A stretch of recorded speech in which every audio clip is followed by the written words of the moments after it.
Je suis pas tellement content, moi, gentiment, bien sûr, parce que d'autres passent et n'ont pas répété de chant, et je dis à ma responsable, pas à ma femme, hein, à ma responsable, ça n'a pas été répété. Non, celui-ci, bien sûr, pour la chanter au baptême. C'est moi qui l'ai proposé ce chant. On est d'accord, je suis content, oui, que tu l'as remis. Je ne suis plus esclave de la paix. Donc voilà, en tous les cas, c'est bien avec vous, et je pense que dans toutes les équipes, de ne pas apprendre des chants spontanément, mais de les répéter. Nous avons vraiment la joie et le privilège d'avoir des musiciens, des choristes qui répètent. Ils étaient là encore hier, hein, vous avez entendu répéter. C'est vraiment une grâce de la part de Dieu. Donc, soyez bénis les musiciens, soyez bénis les choristes. Continuez encore à nous accompagner dans ces temps de louange, d'adoration, qui nous recentrent vraiment sur l'éternel.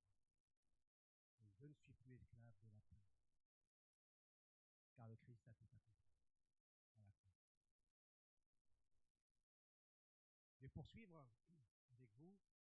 Ce matin, nous allons voir une partie, une série plutôt, toujours sur le livre de Néhémie, hein, Levons-nous et bâtissons avec Dieu, et une série qui s'ouvre avec le chapitre 8 jusqu'au chapitre 9 sur les indicateurs d'un renouveau spirituel.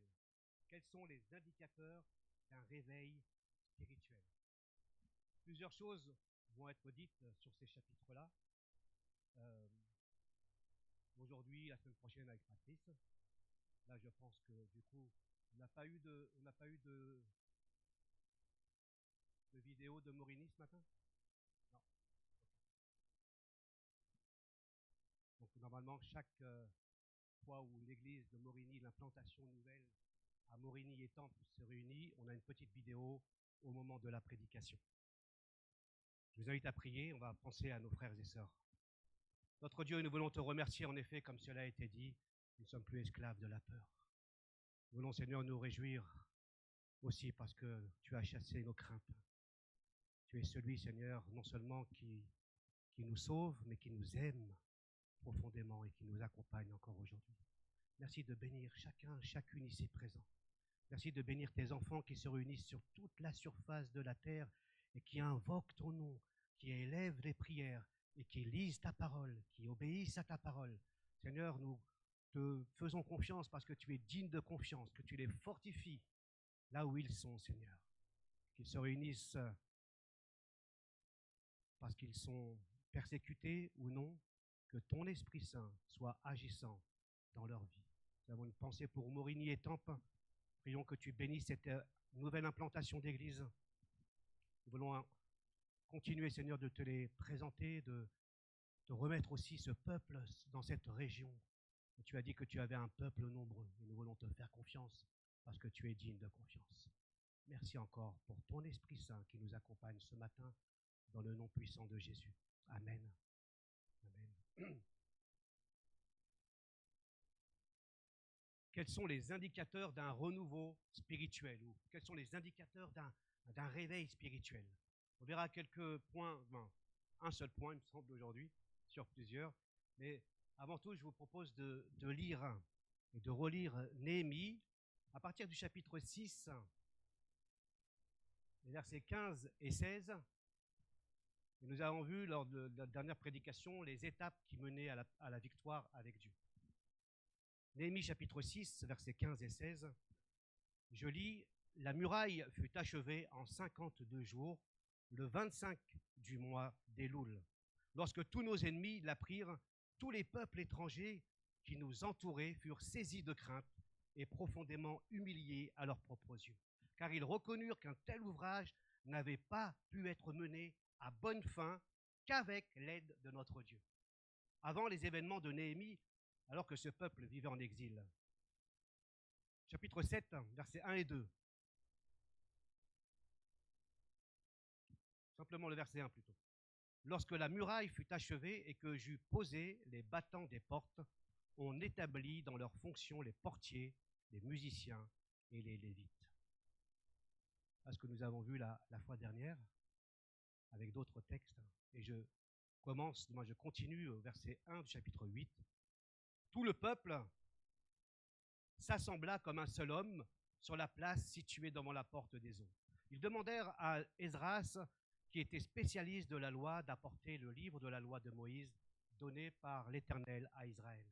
Le premier jour du 7e mois, Esdras, qui était aussi prêtre, apporta la loi devant l'assemblée, composée d'hommes et de femmes et de tous ceux qui étaient en âge de comprendre ce qu'ils entendaient. Il leur lut dans le livre depuis l'aube jusqu'à midi, sur la place qui est devant la porte des eaux. Tout le peuple était attentif à la lecture du livre de la loi, hommes, femmes et tous ceux qui étaient en âge de comprendre. Esdras se tenait sur une estrade en bois, dressée pour la circonstance. À sa droite se tenaient Matithia, Shema, Anaya, Uri, Ilkiya et Maïséia. Et à sa gauche, Pédaïa, Michaël, Malkiya, Hashum, Asba, Dana. Très compliqué. Si vous voulez faire des progrès en diction, vous prenez le chapitre 7 surtout et vous lisez. Zacharie et Mesoulam. Comme il était placé plus haut que tout le peuple, chacun le vit ouvrir le livre. À ce moment-là, tous se levèrent. Esdras bénit l'Éternel, le grand Dieu, et tout le peuple s'écria « Amen, Amen » en levant les mains. Puis ils s'inclinèrent jusqu'à terre et se prosternèrent devant l'Éternel pour l'adorer. Alors Josué, Bani, Chérébia, Yamin, Akoub, Shabtia, Odiya, Maseya, Kelita, Azaria, Yozabad, Hanan, Pelaya et les autres Lévites expliquèrent la loi au peuple qui se tenait debout. Ils lisaient dans la loi de Dieu et expliquaient au fur et à mesure, de façon posée et distincte, afin que chacun puisse comprendre ce qu'ils avaient lu. Tout le peuple pleurait en entendant ces paroles de la loi. Alors Néhémie, le gouverneur, Esdras, le prêtre et spécialiste de la loi, et les Lévites qui donnaient les explications au peuple dirent à tous : ce jour est un jour de fête consacré à l'Éternel votre Dieu. Ce n'est pas le moment de pleurer et de prendre le deuil. Chaque jour, du premier jusqu'au dernier, Esdras lut une portion du livre de la loi de Dieu. On célébra la fête pendant 7 jours, et le 7e jour, conformément aux prescriptions de la loi, il y eut une assemblée cultuelle. Là, j'ai lu le verset 18.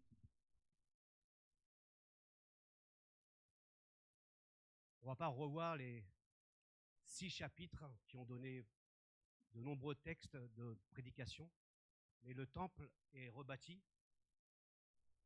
Les murailles sont rebâties, restaurées. Mais nous lisons aussi que dans la ville, cette ville est grande et elle est encore en ruine. Ceux qui suivent un peu les infos peuvent voir un peu ce qui se passe au Moyen-Orient. Et quand on parle de ruines, c'est des ruines.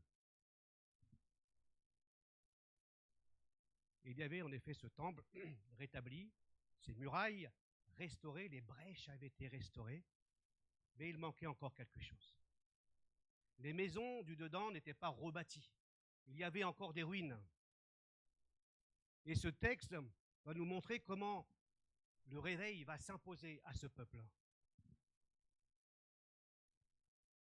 Le temple rebâti, les murailles restaurées ne sont pas une fin en soi. Elles sont un moyen encore pour aller plus loin. Un moyen pour aller plus loin. Il y a plus important que les murs et les murailles. Pour Dieu, le peuple est plus important et sa parole est plus importante. Et ce qui va déclencher ce réveil spirituel, ce n'est pas que les murailles ont été restaurées, mais c'est quand ils vont entendre la parole de Dieu. Il y a quand même des glissements, des changements au fil du temps que nous observons dans les églises. Par exemple, se lever, s'asseoir. Il y avait un tel respect de la parole que quand la parole était lue, on se levait. Quand les personnes repartaient pour la bénédiction, on se levait. Et maintenant, je crois qu'on va changer de fauteuil, on va mettre plutôt des fauteuils. Et on va être comme ça. envoie ta bénédiction. Vas-y. On se lève. C'est ce qu'on instruit à nos enfants. Lève-toi, enlève ton chapeau, fais ceci. Ce sont des règles. Et le peuple avait un tel sérieux, un tel honneur à l'égard de Dieu qu'on se levait. C'est pourquoi, quand vous allez dans certaines églises, quand on lit la parole de Dieu, les personnes se lèvent. Alors vous pourriez dire, ouais, c'est de la tradition. Peut-être. Peut-être c'est autre chose aussi. Peut-être qu'on va se lever parce que c'est la parole de Dieu qui va être lue. Et quand on lit la parole de Dieu, on dit souvent, traditionnellement, que tout ce qui est ajouté est parole humaine. J'ai lu la parole de Dieu. On se lève devant cette parole. Tout ce que j'ajoute est mélangé de paroles humaines, et je dirais, j'ai du mal à le dire quand même, et de paroles de Dieu. Parce que Dieu se plaît à parler au travers de la prédication et des enseignements. Autrement, si Dieu ne se plaît pas et n'agit pas au travers de la prédication, alors ça ne sert à rien qu'on soit là. C'est simplement une parole humaine, alors c'est une parole philosophique qu'on peut aller voir et entendre ailleurs. Mais elle est mélangée. Et donc, quand je lis, par contre, elle n'est pas mélangée. Et c'est cette parole que nous voulons honorer.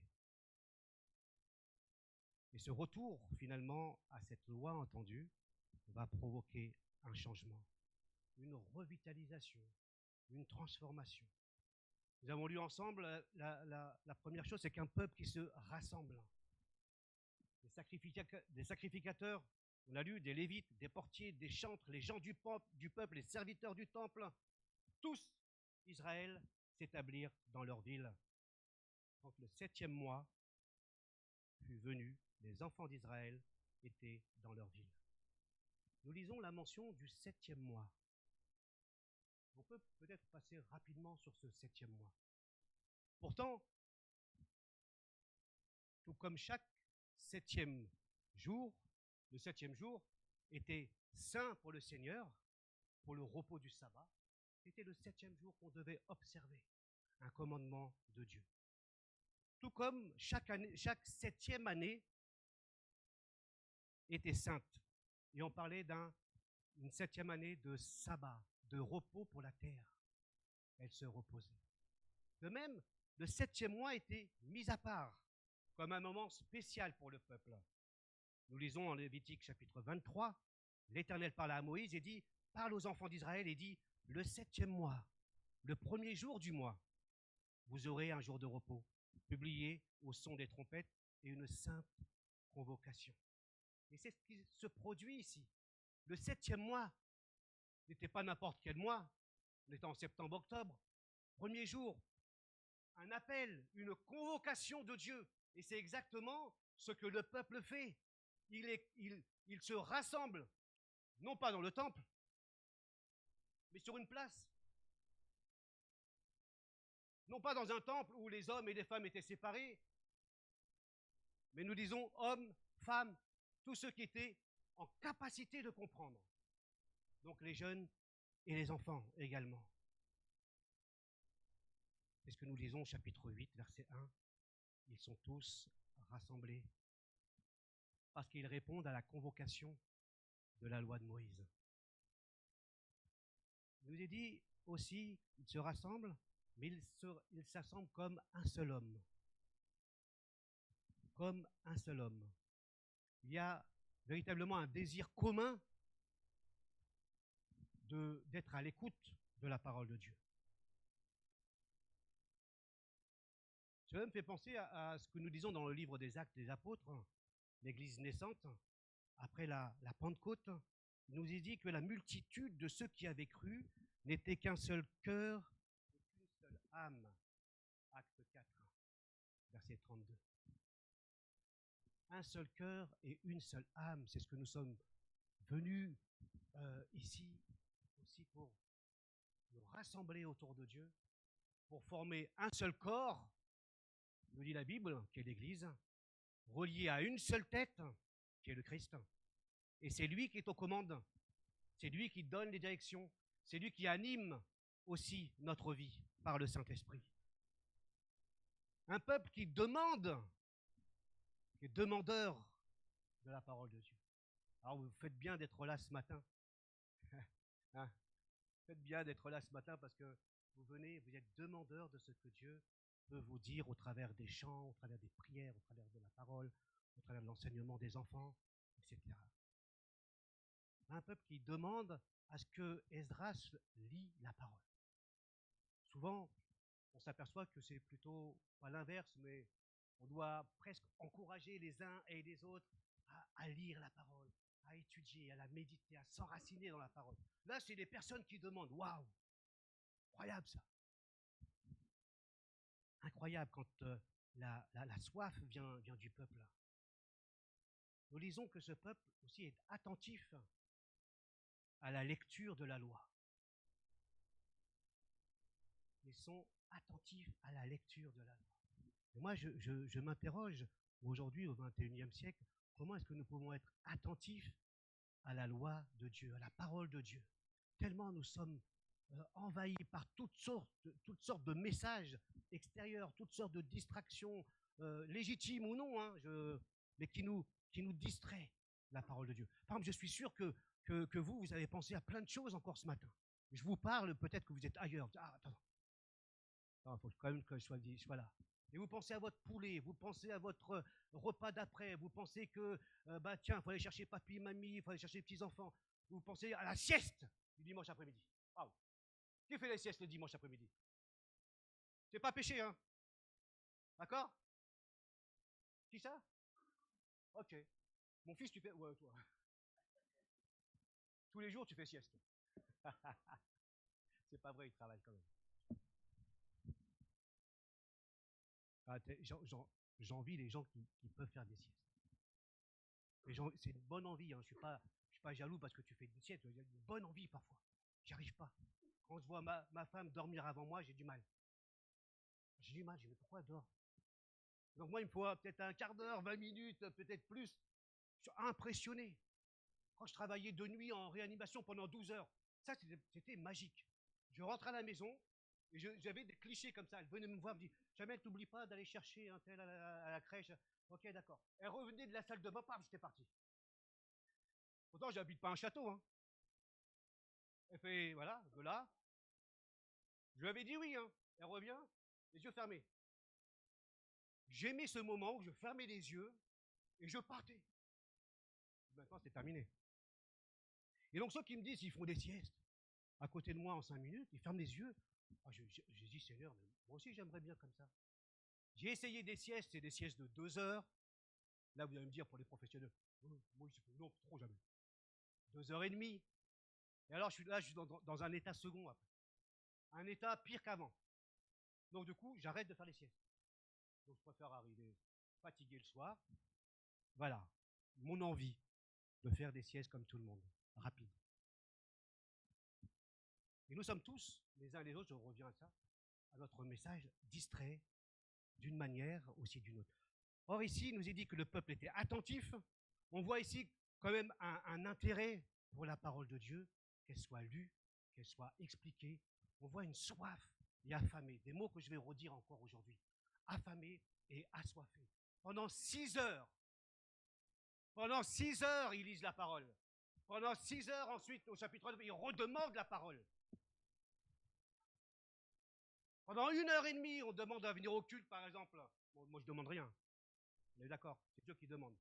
Pendant 1 heure et demie. Et ça devient optionnel.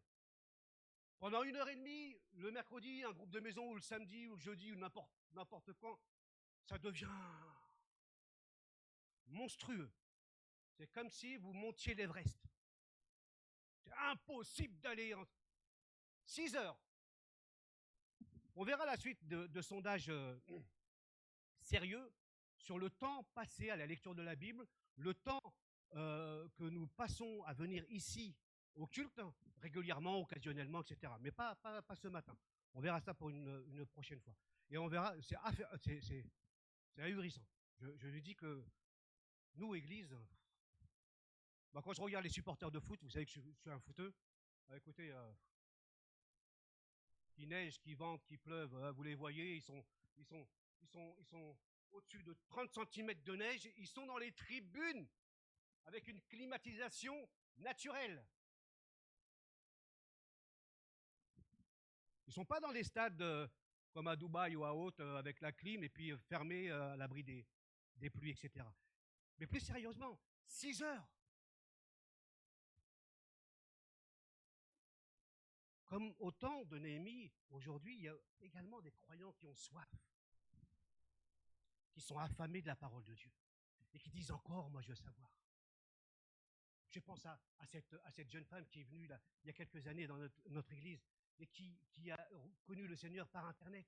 Et on lui a commencé à lui dire, voilà comment il fallait chasser des démons, chasser des démons, chasser des démons. Et elle a dit, mais non, moi je ne veux pas chasser des démons, je veux connaître Jésus. Peux-tu m'enseigner sur Jésus? Non, non, c'est pas important, chasse les démons. Il y a des personnes qui ont soif de la parole de Dieu. Pas d'autre chose, pas d'activité. Soif de la parole de Dieu. Et quand on dit qu'on a soif de la parole de Dieu, c'est qu'en réalité, on a soif de Dieu. On a soif de ce qu'il peut nous dire, hein, avec un désir profond. Et quand on a soif, Dieu agit. Dieu bénit. Dieu transforme. Et c'est ce que nous voyons tout au long du chapitre 8 et nous verrons cela au chapitre 9 aussi. On pourrait se dire, on l'a vu tout à l'heure, bah c'est bon, le temple est reconstruit, les murailles sont rebâties. Mais il y a quelque chose de bien plus important pour Dieu. C'est la loi. La loi de Moïse pour le peuple. Et c'est cette parole qui provoque un électrochoc. Je cite simplement le verset 9. Tout le peuple pleurait en entendant la parole de la loi. Ce n'est pas simplement une transformation émotionnelle. L'émotion des pleurs ou de la joie que Néhémie cite sont le résultat de la bonne compréhension de la parole de Dieu. C'est ce que produit la parole de Dieu quand on l'a bien comprise. Elle produit à la fois les pleurs, la joie, la confession. Pas l'inverse. Et le peuple avait bien compris cela. Elle agit avec efficacité dans les cœurs attentifs, affamés et assoiffés. La parole de Dieu doit être centrale dans une église. C'est Dieu qui le dit. Le ministère, quand vous voyez toutes les listes des dons, ce qui vient en premier, c'est toujours le ministère de l'enseignement et de la prédication. De là, à partir de la parole de Dieu, notre vie de prière, notre vie de service découle d'une compréhension juste de la parole de Dieu. Or, si ce n'est pas la parole de Dieu qui nous façonne, qui nous modèle, alors nous risquons de nous éloigner de ce que Dieu a prévu pour nous. La parole de Dieu est centrale, elle n'est plus ennuyeuse. La parole de Dieu est ennuyeuse pour certains. J'entends dire et je comprends.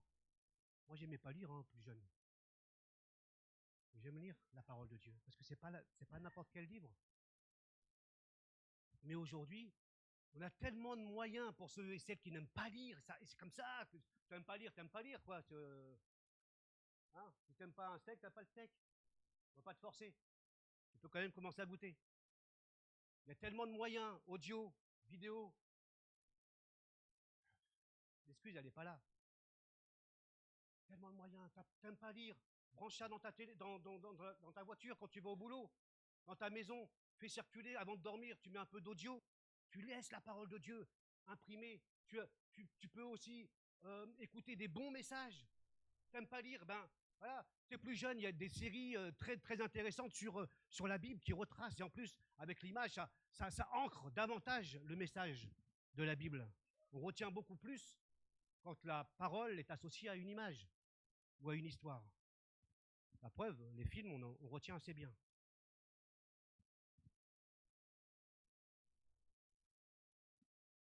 Donc, les murailles de Jérusalem ont été reconstruites, mais Dieu commence à reconstruire quelque chose de plus important. Le cœur de son peuple, par la puissance de sa parole. Et tout commence par les Écritures. Et ce livre, quand ils le lisent, ça fait 1000 ans que ce livre est déjà sorti. Probablement, selon les spécialistes, on parle du Pentateuque, les 5 livres de Moïse. Les 5 premiers livres de Moïse. 1000 ans, c'est déjà vieux. Mais cette parole n'est pas vieille, elle est toujours d'actualité. Et elle doit être au centre. Elle ne doit pas être substituée par autre chose. Et la tentation est grande de vouloir mettre des programmes, des activités, des événements, des personnes en avant plutôt que la parole de Dieu. La tentation est grande aussi de vouloir apporter des enseignements légers, superficiels, sans profondeur, parce que par principe qu'il faut être simple, il faut apporter des choses basiques et superficielles. Or, ne confondons pas la simplicité et être simpliste. Ce n'est pas la même chose. Si la Bible est simple pour certaines personnes, elle peut être compliquée pour les plus grands théologiens et même plus grands penseurs aujourd'hui. Et peut-être qu'à force de simplification à l'extrême, on s'éloigne du cœur même de la volonté de Dieu. Et donc du coup, on s'éloigne d'une pratique qui plaise au Seigneur.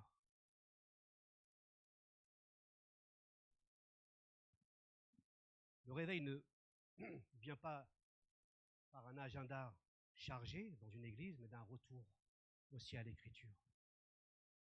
Et les programmes, les activités, les événements ne sont pas une fin en soi, sont un moyen. Un moyen. Ces murs-là ne sont rien.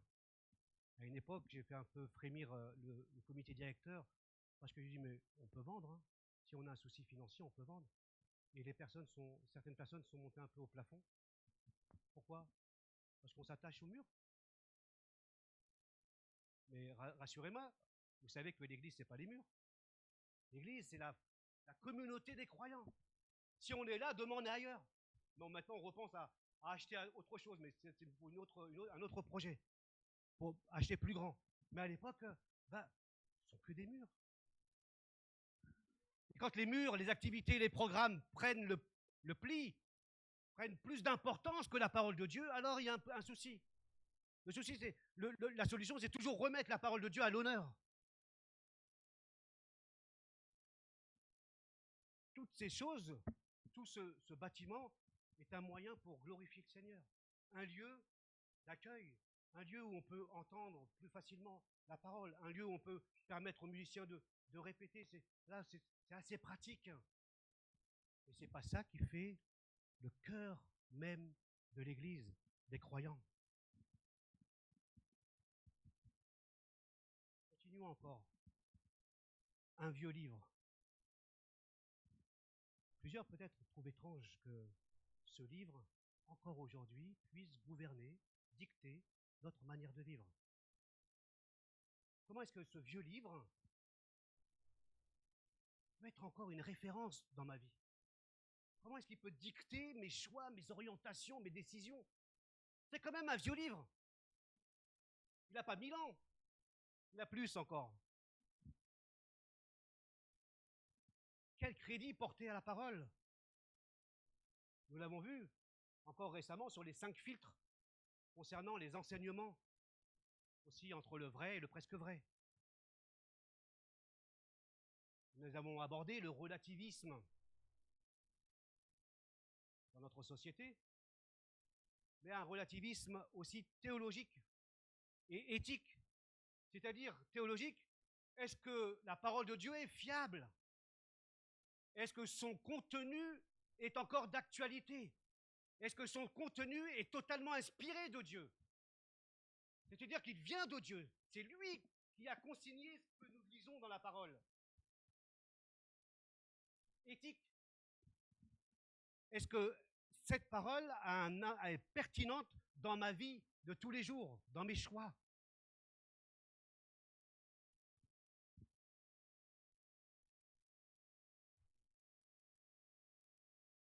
Une chose où on peut être d'accord ensemble, c'est vrai que c'est un vieux livre. C'est un vieux livre.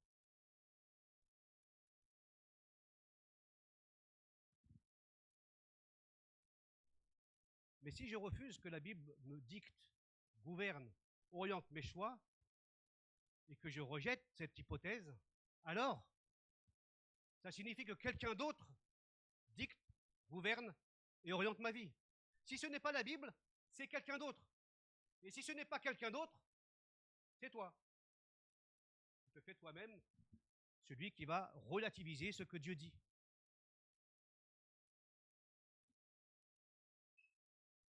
Aujourd'hui, la culture, je ne vais pas revenir sur la prédication, sur les filtres, la culture, la pensée de la société moderne, la tradition, les valeurs, le bien-être personnel, la réussite, l'accomplissement individuel, tout cela tend à relativiser le message de Dieu. Notre société dit directement, d'une certaine manière, Dieu n'existe pas. Elle imprime, elle dicte ce que vous devez vivre, comment vous devez vous habiller, ce que vous devez scroller.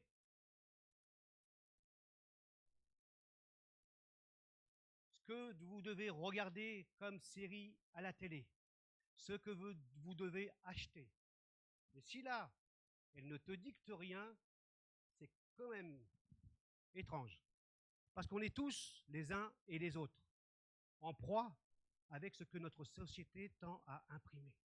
Et elle le fait pas forcément du jour au lendemain. Elle le fait à l'usure. Vous voyez, à l'usure, année après année, siècle après siècle, ça rentre dans les mœurs. Depuis le siècle des Lumières, on a commencé à évacuer Dieu de la scène. L'homme par l'homme, l'humanisme. Et tout doucement, on imprime. Si bien que tout ce que vous regardez à la télé, tout ce que vous entendez, même au début vous n'êtes pas d'accord, mais ça imprime au point que ça devient normal. C'est une normalité. Or, vous êtes grand, assez grand, comme moi, pour ne pas laisser quiconque vous dicter comment vous devez vivre, ce que vous devez croire. Ça s'appelle le libre arbitre. À partir de l'instant où, on l'a vu la fois dernière, vous êtes bloqué sur les réseaux et vous dites « je ne veux pas être bloqué, donc je vais aller dans le sens du groupe », alors c'est votre groupe des réseaux sociaux qui dicte la manière dont vous devez vivre. Parce que vous voulez avoir une belle image acceptée des autres. Et ça, ce n'est plus la liberté. Donc si la Bible dicte et imprime des choses, notre société dicte et imprime d'autres choses. Et en tant que chrétiens, nous sommes aussi concernés. Il n'y a pas que les non-chrétiens. Ce qui m'interpelle, c'est par exemple les chrétiens qui commencent à douter, à relativiser Dieu, sa puissance, sa fiabilité. Je suis assez étonné parce que il y a des personnes qui ne sont pas croyantes et qui pourtant devraient nous interpeller. Comment eux qui ne sont pas croyants, par exemple le professeur Alfred Kassler, physicien et prix Nobel, nous dit que l'idée que le monde, l'univers matériel s'est créé tout seul me paraît absurde. Pas croyant. Je ne conçois le monde qu'avec un créateur, donc un Dieu. Pour un physicien, un seul atome est si compliqué, si riche d'intelligence que l'univers matérialiste n'a pas de sens, cité dans le magazine Le Point. Alors, on ne parle pas d'un Dieu créateur comme nous le comprenons parfois, mais plutôt une entité, quelque chose. Mais comment est-ce que ces personnes-là, non croyants d'une certaine manière, croyant à une entité, peuvent déclarer ça et que nous, chrétiens, nous commencions à relativiser la personne même de Dieu. Un autre astrophysicien et écrivain, c'est Trinh Xuan, un Vietnamo-américain. Il explique que, pour lui, il décrit aussi, il décrit que la probabilité que l'univers, par exemple, soit réglé pour la vie par pur hasard équivaut à lancer une pièce de monnaie et qu'elle retombe sur la tranche. Il dit 1 milliard de fois de suite.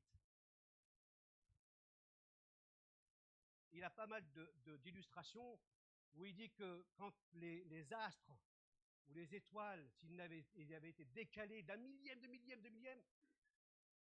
le monde n'aurait jamais existé. Ou si à l'inverse, c'était trop dosé, le monde n'aurait pas pu croître.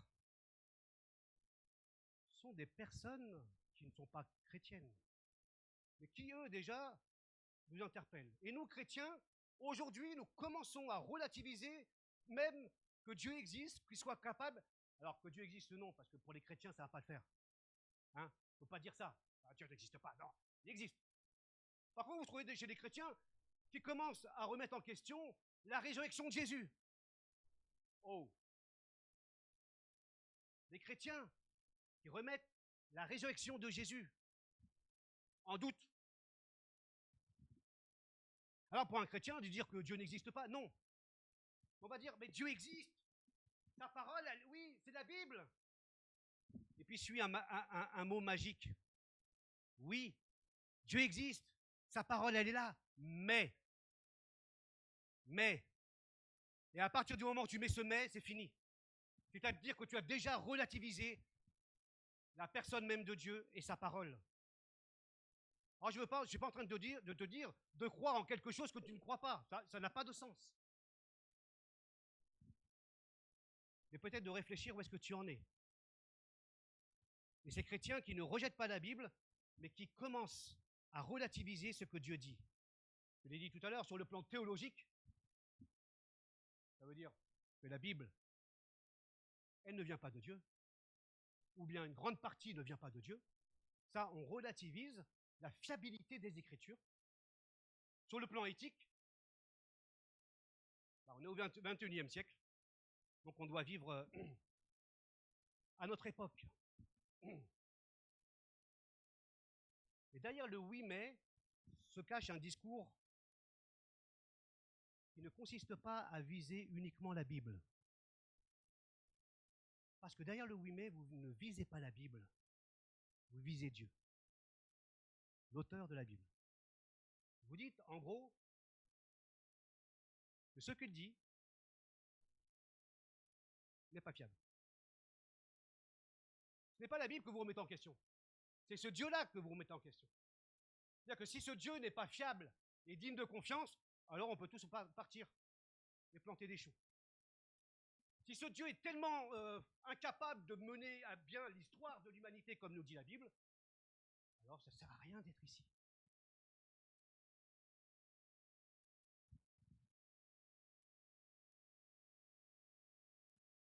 Relativiser la Bible et l'arranger à sa sauce, ou à la tendance, ou à l'air du temps, cela revient à dire que Dieu, tu t'es trompé, que tu n'es pas fiable, parce que ça, aujourd'hui, c'est pas fiable. C'est pointer le doigt sur Dieu. Et quand tu touches la nature même de Dieu, parce que Dieu ne ment pas, il est digne de confiance. Il est le créateur des cieux et de la terre. Et quand tu touches la nature même de Dieu, quand il dit que sa parole est la vérité, alors tout s'écroule. Et tu tombes dans une certaine religiosité, on va dire, avec des valeurs chrétiennes, mais qui n'ont rien à voir avec le Dieu vivant, avec le Dieu puissant. Tu as des valeurs chrétiennes. Donc, notre constitution a des valeurs chrétiennes. Mais est-ce qu'elle est chrétienne? Est-ce qu'elle vibre par la parole de Dieu? Est-ce qu'elle est conduite par la parole de Dieu? Non, elle a des valeurs chrétiennes. Elle a une tradition chrétienne. Donc tout s'écroule. Tu tombes dans la religiosité, dans un système de valeurs chrétiennes qui peut-être te rassure, mais qui n'a rien à voir avec cette parole, qui n'a rien à voir avec ce Dieu. Tu deviens d'une certaine manière comme Adam et Ève. Quand le serpent s'approche, le diable s'approche d'Adam et Ève, et il dit, mais tu verras, le jour où tu mangeras ce fruit, tu deviendras comme Dieu, ayant la connaissance du bien et du mal. Oh. Tu vas pouvoir relativiser ce qui est bon, ce qui est bien, ce que voilà. Et comme Adam et Ève, ce n'est pas notre société moderne. Depuis la chute, qu'on appelle la chute, depuis qu'Adam et Ève ont dit à Dieu, on coupe le cordon ombilical, on ne veut pas de toi. En gros, on va dire, on mène notre vie comme bon nous semble, et on va choisir maintenant ce qui est bien. Ce que j'estime être bon aujourd'hui pour moi. Et estimer ce qui est mal aussi. Et donc, du coup, ils se font eux-mêmes Dieu. Et quand tu agis comme Adam et Ève, tu agis avec une pleine, avec la même ressemblance. Tu relativises. Oui, la Bible est là. Mais quand même, je vais choisir ce qui va m'arranger. Et je vais même projeter, ça c'est fort, hein, je vais même projeter ce que Dieu imagine de bon pour ma vie. Dieu ne penserait jamais ça pour moi. Parce que Dieu veut absolument le bonheur pour ma vie. Il veut que je sois heureux. Dieu ne veut pas que je sois comme ça. Qui a dit ça? Tu projettes une parole de Dieu qui ne vient pas de Dieu. Parce qu'elle vient de toi.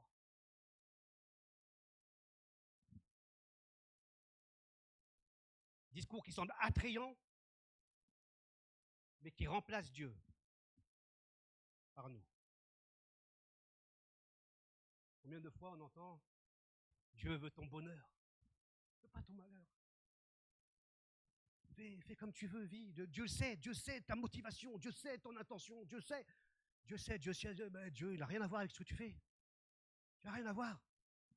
Pourquoi? Parce que tu projettes des aspirations personnelles en ayant le concours et l'accord de Dieu, et parfois même l'accord de certains chrétiens. Est-ce que je peux faire ça? Ah oui, vas-y, c'est bon. Aujourd'hui, on peut se marier avec qui on veut. On peut divorcer comme on veut. C'est triste. Quitte ton mari, quitte ta femme. J'ai dans l'air du temps.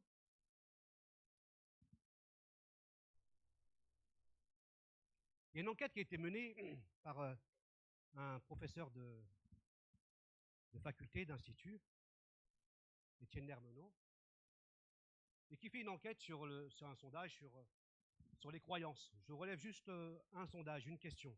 Sur le mariage pour tous, par exemple. Question posée. Je ne vais pas vous faire d'ennemis avec vous. Hein.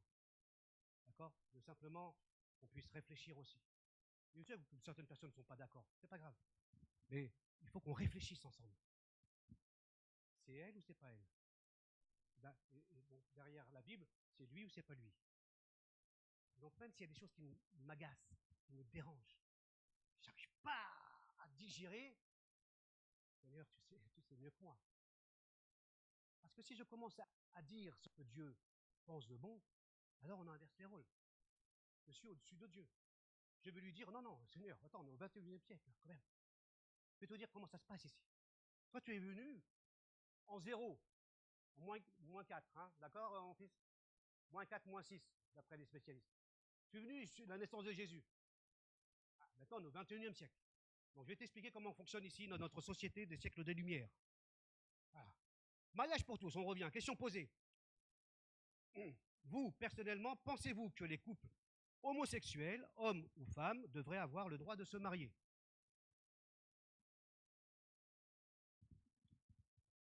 Réponse en 2012. C'est une bonne chose. 23%. Pour les chrétiens.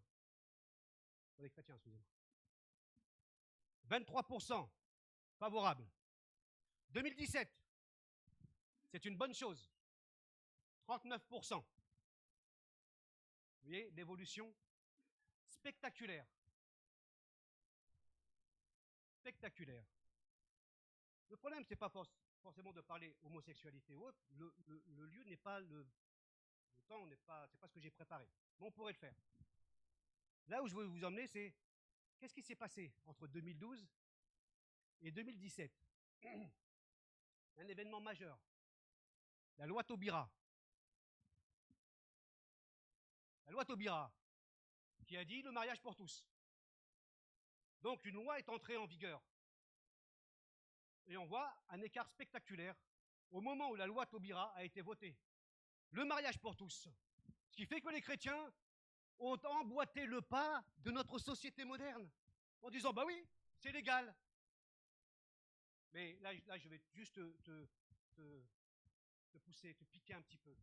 Et en réflexion, est-ce que ce qui est légal, est-ce que ce qui est légal est moral? Voilà. Et donc la question, est-ce que toutes les lois légales sont morales? Non. On parle de mariage pour tous. Par exemple, la loi sur l'inceste ou autre, je n'ai pas les chiffres ici, mais vous pouvez vérifier, varie d'un pays à un autre, l'âge d'inceste. Donc ce qui est légal dans un pays est ici juridiquement interdit, immoral. Donc quand un pays déclare une loi sur l'inceste, en disant que l'inceste, je ne sais pas, démarre à 15, 16 ans, etc., et qu'un autre pays démarre à 13 ans, donc la question c'est, est-ce que ce qui est légal est moral? Non, je ne parle pas de l'inceste en particulier. Voilà. Et dans d'autres pays, c'est différent. Voilà. Voilà. C'est moi qui parle ce matin. Oui, ils partent partout. Non, l'âge, c'est comme la drogue ou etc. Vous voyez, voilà, par exemple, la drogue. Vous avez un âge légal. Dans certains pays, je parle s'il vous plaît, merci. Merci. Donc, entre ce qui est légal et ce qui est moral, par exemple pour la drogue, dans certains pays, c'est légalisé, par exemple. Dans d'autres pays, c'est interdit. Mais qui fixe cette loi? Donc, à partir du moment où la moralité varie d'un pays à un autre, je suis quand même soucieux de me dire, mais est-ce que qui déclare ce qui est juste, ce qui est bon? Or, on a vu que depuis la Genèse, Adam et Ève, eh bien, c'est coupé du Créateur et ils déterminent aujourd'hui ce qui est bon à tous les niveaux. Que ce soit la drogue, que ce soit le mariage, que ce soit... Il détermine parce qu'il est coupé de son Créateur. Et bon, ce que je considère comme bon, et mauvais, ce que je considère comme mauvais. Et ça, nous en sommes témoins dans notre société. On va poursuivre. Je vois que ça réagit comme ça. On va faire une étude biblique là. Hein, on va faire quelque chose de... Donc on voit bien que la loi de Taubira a orienté, a influencé l'esprit des croyants. On continue. Waouh. 6 heures de lecture de la loi, je reviens dessus. Si certains doutent ou relativisent la Bible, d'autres sont affamés et assoiffés. Je vais lire un peu, désolé pour... D'autres personnes sont assoiffées. Comme ce peuple était assoiffé. 6 heures pour écouter la parole de Dieu. Seigneur, qu'est-ce que tu veux me dire là? Qu'est-ce que tu veux nous dire à nous assemblés? Où tu veux nous conduire? Qu'est-ce que tu veux faire? Qu'est-ce que tu veux transformer? Ils ont pleuré, ils étaient dans la joie. Il y a des effets spectaculaires quand la parole de Dieu est écoutée, acceptée, et humblement on dit, voilà, on la reconnaît comme parole de Dieu. Waouh! Laisse-la pénétrer dans ton cœur. Ce n'est pas n'importe quelle parole. Je cite Mary Jones, une petite jeune au pays de Galles, qui avait 15 ans, tellement soif d'avoir les Écritures. 15 ans. Elle a parcouru près de 42 km à pied, pieds nus, certains vont dire, même si on pense qu'étant pauvre, elle n'avait pas forcément les moyens, mais elle gardait les chaussures de ville. Pieds nus, 42, ça fait quoi? Ça fait un marathon. 42 km pieds nus pour aller s'acheter une Bible. Elle a économisé chaque centime pendant 6 ans pour pouvoir s'offrir ce livre. Et à l'époque, le livre était tellement coûteux.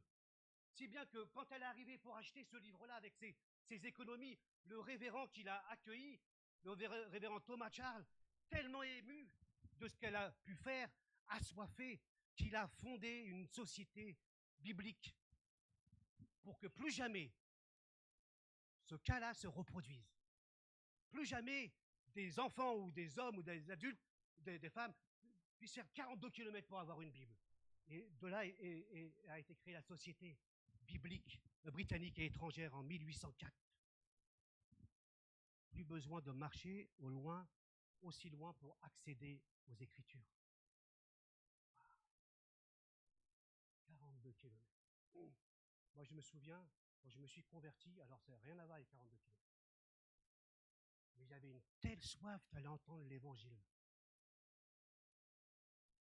Telle soif que je partais, j'avais pas la voiture, j'étais jeune, et je faisais du stop et je disais, Seigneur, aide-moi qu'une voiture s'arrête. Je vous assure, à chaque fois, peut-être à une exception près, toujours une voiture s'arrêtait et m'emmenait à l'église. Seigneur, j'ai soif de ta parole. Et mon père, il venait me déloger de l'église. Ah, parce qu'il apprenait. Non, non, non. Mais j'avais tellement soif que j'étais prêt à aller faire du stop pour aller dans une église. Tellement soif avec d'autres frères jeunes d'aller dans d'autres endroits pour rencontrer d'autres chrétiens. Tellement soif, tellement affamé de la parole de Dieu.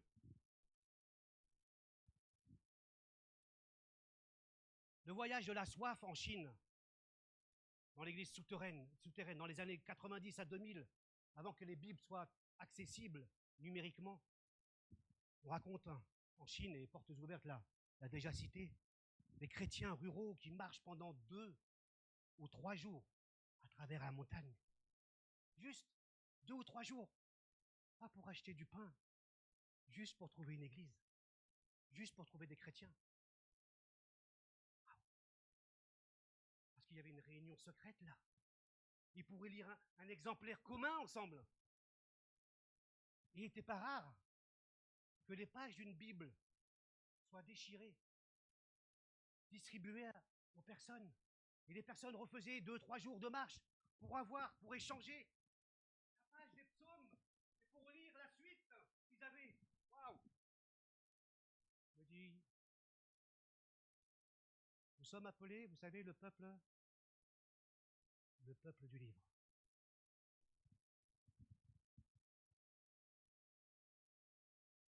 Et je me pose la question, à savoir où en sommes-nous dans notre soif de Dieu, de notre faim de la parole de Dieu.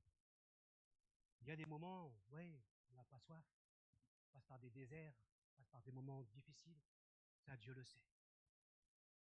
Et parfois il nous faut être dans des dispositions favorables pour que cette parole puisse toucher mon cœur. Il faut un environnement favorable. Si je viens au culte, je vais être au bénéfice de la parole. Si je me joins à un groupe de maison, je vais être au bénéfice de la parole. Ce sont comme des garde-fous que je ne ferai pas par moi-même. Je n'irai pas ici par moi-même. Mais quand je m'engage, je me mets au bénéfice d'eux. Et combien de fois on est encouragé parce qu'on a pris le temps d'aller dans cette rencontre. Et Dieu nous a renouvelés. Dieu nous a fortifiés. Moi, je me dis, mais on a tellement de privilèges aujourd'hui. Tellement de privilèges. Mais le problème n'est pas le manque de moyens. Le problème est la disposition de notre cœur.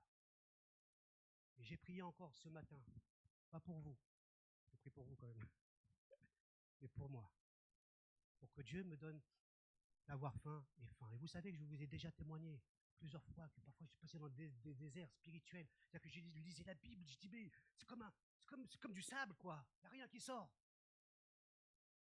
Et parce que dans ma mémoire, je dis Seigneur, je sais aussi ce que tu as fait dans le passé dans ma vie. Je sais le bien de ta parole. Ça va revenir. Ça va revenir. Tu creuses, ça va revenir cette soif de la parole. Mais si tu ne te mets pas en condition dans un environnement, tu ne seras jamais renouvelé. L'appétit vient en...